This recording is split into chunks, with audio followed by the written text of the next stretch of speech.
He was tortured for hours, right in his own bed, in what should have been the safety of his home. A ruthless gang, driven by rumors of a hidden fortune, descended on his flat in the dead of night. They were convinced he was sitting on a treasure trove of cash and drugs, and they were prepared to do anything to get it. They stabbed him, they beat him, and ultimately, they left him to die in a blood-soaked bed.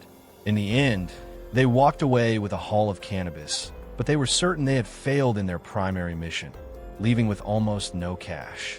What they didn't know, and what the police would later uncover, was that the entire time, just inches from their grasp, was the very prize Olsi Kuka died to protect. This is the story of a meticulously planned home invasion, a murder fueled by insatiable greed, and a gang of killers so blinded by their own brutality that they missed everything. If you're ready for a story about power and greed, smash that subscribe button now. Hit the like and drop a comment. Where in the world are you watching from? We want to hear from you. The victim's world. So, what kind of world did Olsi Kuka inhabit? And why would a gang go to such brutal, torturous lengths for a rumored payday? To truly understand the violent explosion that ended his life, you have to understand the two lives he was living. On the surface, Olsi Kuka was a 30-year-old Albanian national trying to build a life for himself in London. He lived in a modest flat in the quiet, suburban neighborhood of Whetstone in North London, a place far removed from the violent underworld that would eventually claim him. To his family, Olsi was the man they knew and loved, a hard-working, humble, and gentle son who would never hurt a soul. Shortly after his death, his father, Monty Kuka, described him as a beloved and friendly young man. In a statement, he expressed the family's utter devastation. "We as a family are devastated by the loss of our beloved Olsi. He was a loving son, hard-working and very friendly, and never harmed anyone, and was so humble." The family was, and remains, emotionally and physically shattered by the sheer brutality of his murder, unable to comprehend how their son could meet such a horrific end. But behind this ordinary, gentle facade, Olsi was living a dangerous double life. He had become a player in London's sprawling and violent drug trade. He was a cannabis dealer, and by all accounts, a successful one.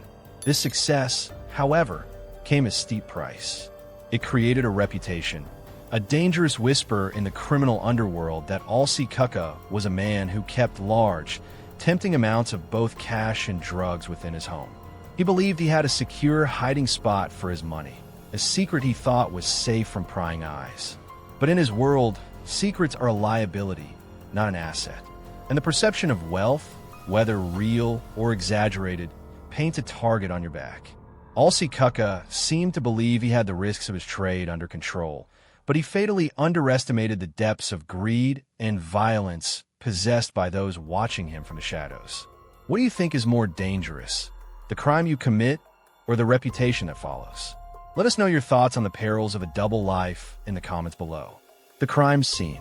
On the morning of May 11th, 2022, just before 3 a.m., the quiet of a suburban street was shattered. Emergency services were dispatched to a flat just off Whetstone High Road following a frantic call.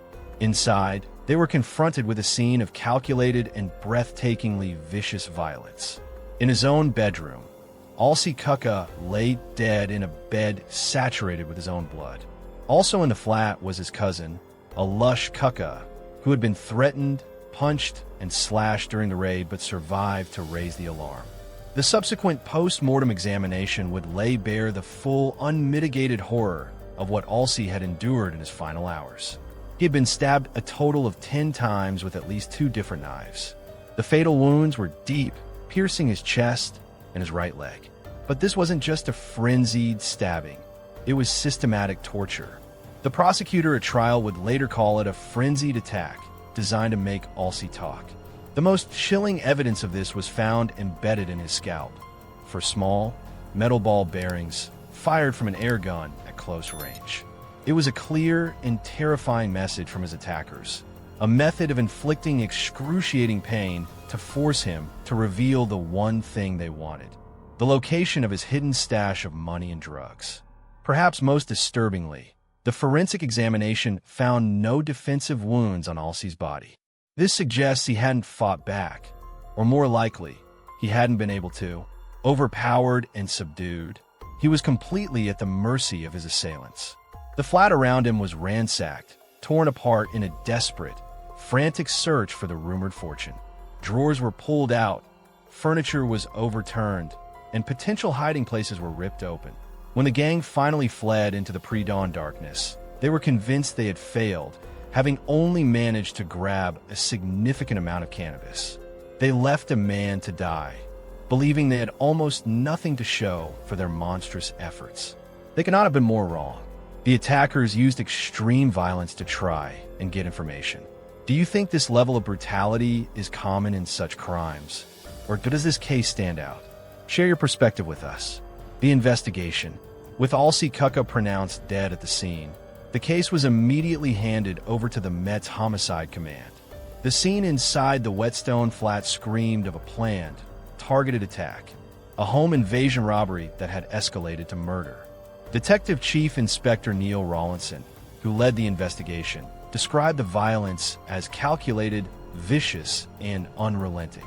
The primary motive was immediately clear to detectives: to steal the drugs and money they believed Olsi was hiding.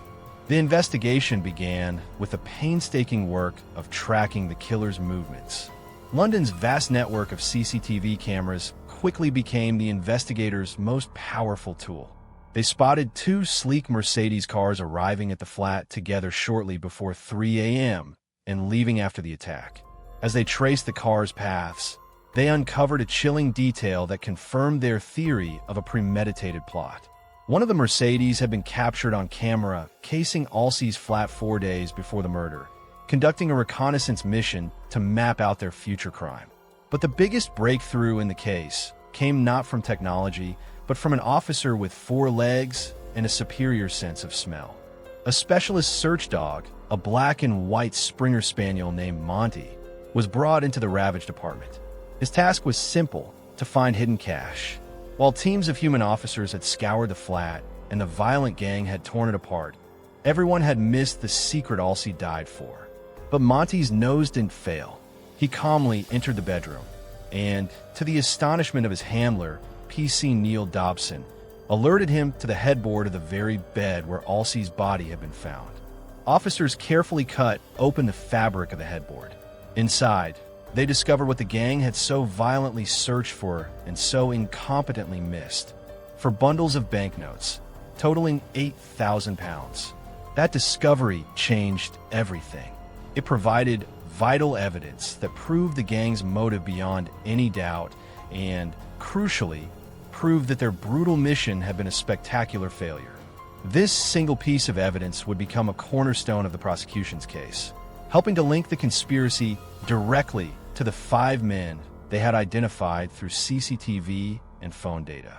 The killers had been so consumed by their violent interrogation that they completely overlooked the prize that was sitting, quite literally, under their victim's head. A police dog's sharp nose cracked a case that stumped both criminals and detectives. What's the most amazing feat you've ever seen an animal perform? Let us know in the comments. If you have stayed with us this far, remember to click the subscribe and share button. This helps our true crime documentary reach a larger audience. Thank you, and let's continue.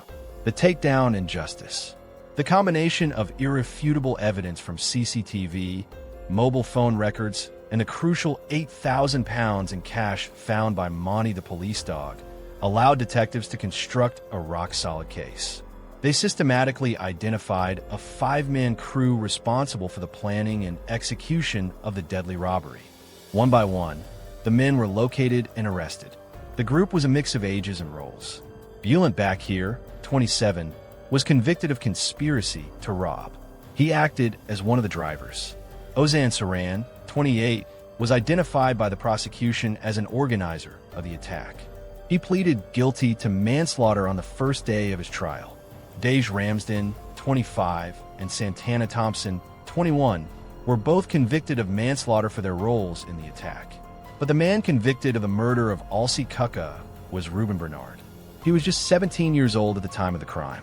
During the trial at the Old Bailey, the court heard how Bernard played a central role in what the judge would later call a determined and deliberate joint attack. Bernard admitted to entering Olsi's bedroom and punching him, but he attempted to deflect blame for the killing, claiming someone else delivered the fatal stab wounds. The jury, however, did not believe his story. He was found guilty of murder, wounding with intent, and conspiracy to rob. During sentencing, the judge, Lynn Taton KC, labeled the crime a torture murder. She sentenced Ruben Bernard, now 19, to life in prison, with a minimum of 22 years to be served. The other members of the gang also received significant prison sentences for their parts in the killing. Ozan Saran was sentenced to 12.5 years for manslaughter. Dej Ramsden received 11 years for manslaughter, while Santana Thompson was given 10 years. Bulent back here, the driver, was sentenced to 6 years for conspiracy to rob. The judge made a point to address the young killer directly, reminding him of the profound and irreparable devastation he had caused. Olsi Kuka was a cannabis dealer, but he was also a person with a family who loved him and miss him and whose lives will never be the same because you killed him. Sobs were heard from the public gallery as Bernard was taken down to begin his life sentence. The sentences range from 6 years to a life term for murder. Do you believe the punishment fits the crime for each of the 5 men involved? We want to hear your opinion on this complex issue. The case of Olsi Kuka is a brutal and visceral reminder of the ever-present violence that fuels the drug trade, even at the level of cannabis dealing. A man was systematically tortured and killed for a treasure his murderers were too incompetent and blinded by greed to find. The sentences handed down by the court have brought a measure of legal justice. But for Olsi's grieving family, the pain of his loss will never fade. In the end, 5 men were jailed for a vicious, calculated attack driven by nothing more than pure greed.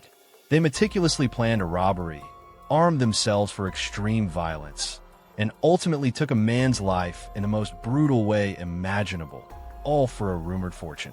The supreme and tragic irony of this case is that their violent, blood-soaked quest ended in total and utter failure. They walked away with cannabis, but left behind the 8,000 pounds in cash, just inches from where their victim lay dying. It was a heist defined not by criminal genius, but by shocking brutality and spectacular incompetence. A grim tale of a prize that was never worth the horrific price that was paid. If you found this story compelling and want to see more deep dives into complex true crime cases, please consider subscribing and clicking the notification bell so you will be the first to get notified of our next video. Thanks for watching. Shadow Case Files. Real stories, real lessons,